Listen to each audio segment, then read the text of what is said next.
Olá, começa agora o Alerj Debate. O nosso assunto é a mobilização da Semana Mundial de Combate à Tuberculose. Entre 22 países que concentram 80% da taxa de tuberculose no mundo, o Brasil ocupa o 19º lugar. Hoje vamos discutir também a condição de atendimento dos pacientes com a doença no Rio de Janeiro, o estado com maior índice de infectados.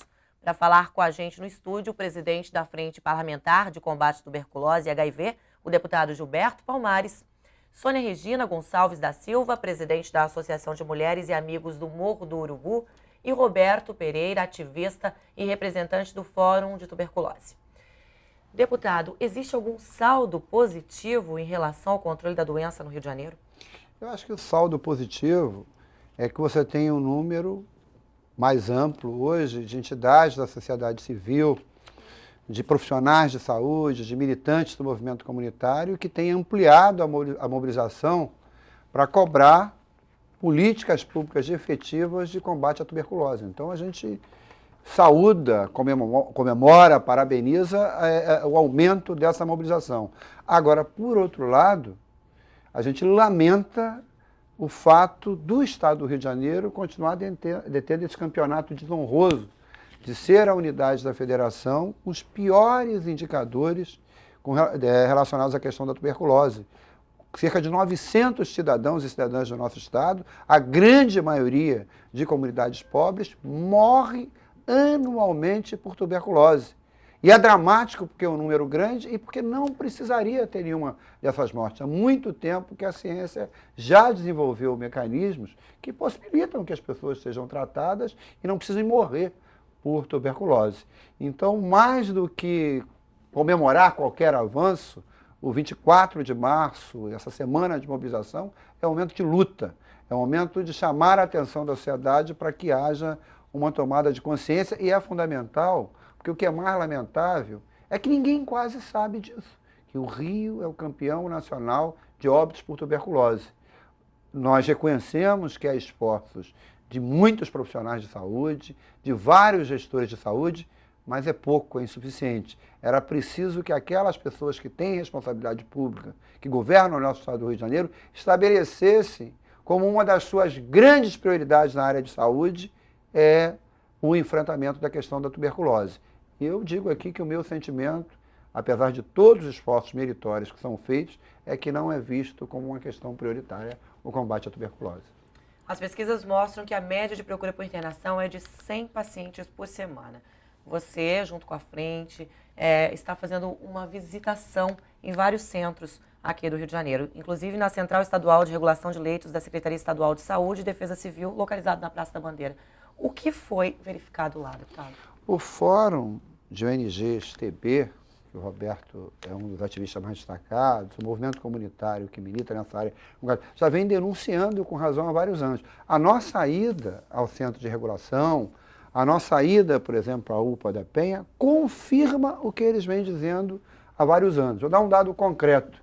Nós estivemos no início de março no centro de regulação, exatamente naquele dia havia sido solicitado 12 internações de pacientes com tuberculose, a maioria em situação grave, vários deles em co-infecção com HIV. Fomos lá pela manhã. Quando voltamos à tarde, de manhã não tinha vaga para nenhum dos 12. Não havia sido conseguida internação para todos eles. Apesar de todo o trabalho meritório dos profissionais lá de centro de regulação, que são figuras sérias, nós vimos, por exemplo, 2 casos que tinham sido encaminhados, um pela UPA da Penha e o outro pela UPA do Irajá, que não obtiveram, não conseguiram a sua internação. O da UPA da Penha, que tinha inclusive problema de pneumonia também, teve que ter o tratamento durante vários dias com os esforços profissionais da UPA da Penha, o que não seria um encaminhamento adequado, e o da UPA de Irajá também teve que ter todo o esforço da UPA de Irajá, porque ele foi pedido a internação no dia 16 de março, e 8 dias depois, no dia 24 de março, essa internação não havia sido conseguida. Então nós temos que aplaudir o esforço, a dedicação de vários profissionais da UPA, mas essas pessoas precisavam terem sido internadas em leito dedicado que correspondesse à gravidade da situação delas. Roberto Pereira, qual é a função do Fórum de Tuberculose? Qual o trabalho que vocês desenvolvem aqui no Rio de Janeiro? Bom, o Fórum é, na realidade, um espaço de articulação, mobilização e representação política de cerca de 160 organizações de diferentes perfis, inclusive várias associações comunitárias, que direto ou indiretamente atuam nessa área da saúde e particularmente no combate à tuberculose.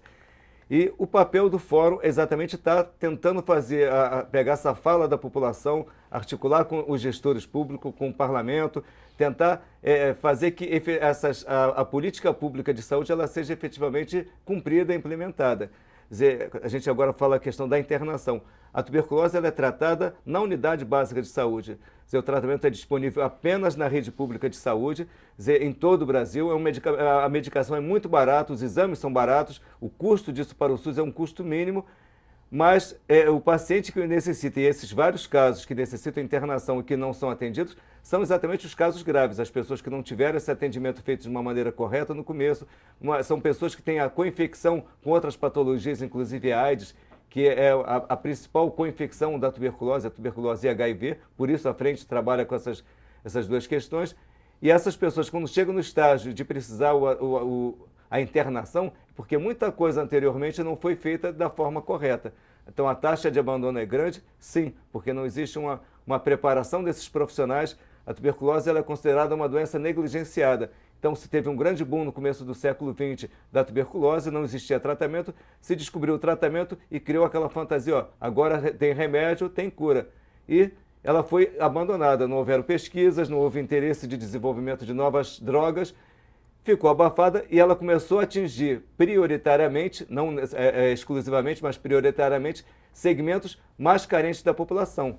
Populações das comunidades de baixa renda, população prisional e população de rua. Então, são aquelas pessoas que estão menos desassistidas, que têm menos ações de prevenção, de educação e de oferecimento garantido do tratamento.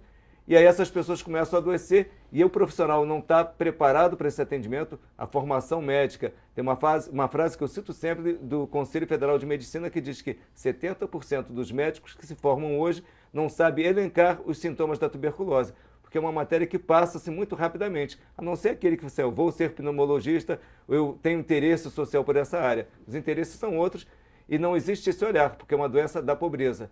E isso tudo vem refletir exatamente nessa questão. As pessoas não têm o oferecimento, o acolhimento na unidade de saúde, não têm a orientação correta, a importância das associações comunitárias e das lideranças que estão ali aonde o poder público não chega, que são aquelas pessoas que vão identificar o sintoma, que vão orientar aquele morador, que vão acompanhar aquele tratamento, que vão conseguir as cestas básicas para que ela possa se alimentar também.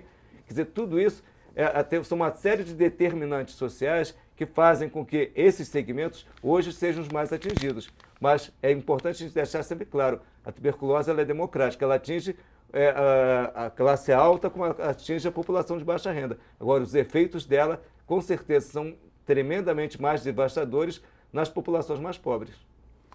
A Sônia, presidente da Associação das Mulheres e também lá do Morro do Urubu, na zona norte do Rio. Existe uma incidência muito grande de pessoas com a doença tuberculose lá? Sim, a zona norte é o Morro do Alemão, Engenho da Rainha, Pilares, Cavalcante, Piedade, a gente está vendo um número muito crescente. E conforme bem o Roberto falou, a gente percebe isso pela questão das casas, que são uma estrepada na outra, a gente não tem ventilação, umas casas muito mal construídas, né? E aí o contágio com certeza se dá numa maior proporção do que quem mora na Zona Sul. Ou seja, é uma doença de pobre para pobre? Não, ela é mais devastadora realmente na classe menos favorecida. E a importância das comunidades agora com levar a informação cada vez para um número maior de moradores, isso é muito importante. Isso faz com que o impacto da doença, a gente começa a falar dela e a gente vai diminuindo o preconceito, a gente vai conversando, se informando e cada vez mais a gente está vendo que os profissionais de saúde, uns têm mérito assim, muito grande, mas eles também, a informação perpassa por aí, não se dá muita, como é que a gente pode dizer, não se dá muito ênfase. Então, o trabalho de formiguinha, que vários guerreiros como eu vêm fazendo dentro das comunidades no Rio de Janeiro, eu acho que vai ser um principal defragador para que a gente diminua ou erradique de vez a tuberculose, que é antiga, mas não é passado. Existe medo ainda das pessoas detectarem a doença e, por causa do preconceito, sofrer esse preconceito? Sim, sim.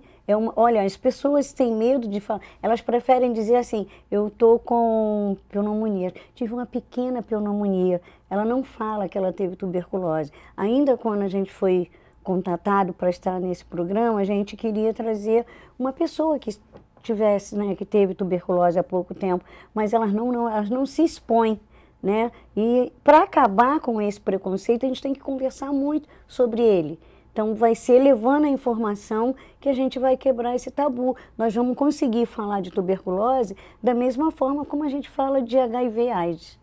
É mais simples É falar mais de simples. HIV? Embora a gente sabe, né, o sexo tem um tabu muito grande e tal, envolve uma série de coisas, mas a gente ainda fala com mais leveza. A tuberculose não, ela vem envolvida com um preconceito maior, que machuca mais, tá?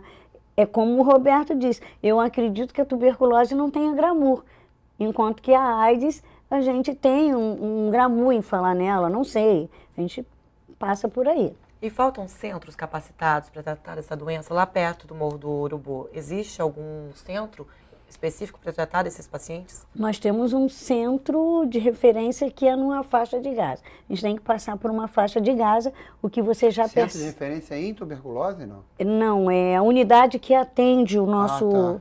nosso público, né? Que é o Ariadne, que é no Engenho da Rainha.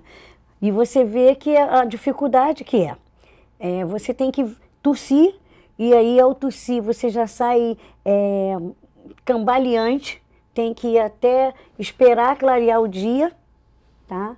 Para você poder passar por uma faixa de Gaza e ser atendida, o que dificulta também, né, essa mobilidade do ir e vir das pessoas para... Você está falando da faixa de Gaza, que a própria situação da violência também é um componente que atrapalha as pessoas Com certeza, circularem deputado. para serem atendidas. Com certeza, deputado. A gente tem uma evasão e esse papel que a gente faz enquanto liderança comunitária para aquelas pessoas que realmente não podem ir no posto de saúde, né, que são à margem da lei, mas a gente sabe que o fulaninho lá está lá perto de uma birosca, tossindo, foque, e aí a gente consegue ir no posto, pegar o vasilhame, levar e pedir que ele faça o exame de escarro para ele não se expor, e a gente acaba fazendo, porque quanto mais a gente quebrar o ciclo, menos pessoas na comunidade vai ser contaminada.